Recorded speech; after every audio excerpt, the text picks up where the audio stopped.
నమస్తే TNT Telugu world కు స్వాగతం. రాఖీ రోజే చంద్రగ్రహణం. మరి పండుగ చేసుకోవాలా వద్దా? రాఖీ ఎప్పుడు కట్టుకోవాలి? ఇలాంటి ప్రశ్నలు మనకు మొదలయ్యాయి. అన్నా చెల్లెళ్ళు, అక్కా తమ్ముళ్ళు అనుబంధానికి ప్రతిబింబంగా నిలిచే రక్షాబంధనం పర్వదినం వేళ చంద్రగ్రహణం సంభవిస్తుందని పంచాంగంలో చెప్పడం జరిగింది.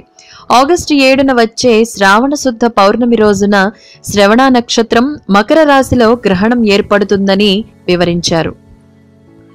ఈ చంద్రగ్రహణం రాత్రి 10:47 ప్రారంభమై రాత్రి 12:48 ముగిస్తుందని చెప్పారు. అందుకే ఆ రోజు మధ్యాహ్నం 1:47 లోపే భోజనం ముగించుకోవాలని సూచించారు. రక్షాబంధనం చేసుకునేవారు ఉదయం 11 లోపే కట్టుకోవాలని సూచించారు. కొత్త జంధ్యం వేసుకునేవారు ఉదయం 10:30 లోపే కార్యక్రమాన్ని పూర్తి చేసుకోవాలని తెలిపారు. దేవాలయాలలో ఉదయం 10:47 లోపే ధూపదీప నైవేద్యాలను పూర్తి చేసి ఆలయ ద్వారబంధం చేసి భక్తులకు దర్శనం నిలిపివేయాలని సూచించారు.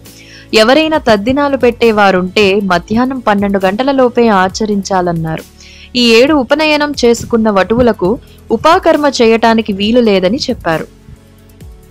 అయితే ఋగ్వేదులు భాద్రపద శుద్ధ త్రయోదశి సోమవారం రోజు, యజుర్వేదులు భాద్రపద శుద్ధ పూర్ణిమ బుధవారం రోజు ఉపాకర్మ ఆచరించాలని తెలిపారు. రాఖీ రోజు యజ్ఞోపవీత ధారణ చేసుకునేవారు సోమ మంగళవారాల్లో 2 సార్లు యజ్ఞోపవీత ధారణ చేసుకోవాలని సూచించారు.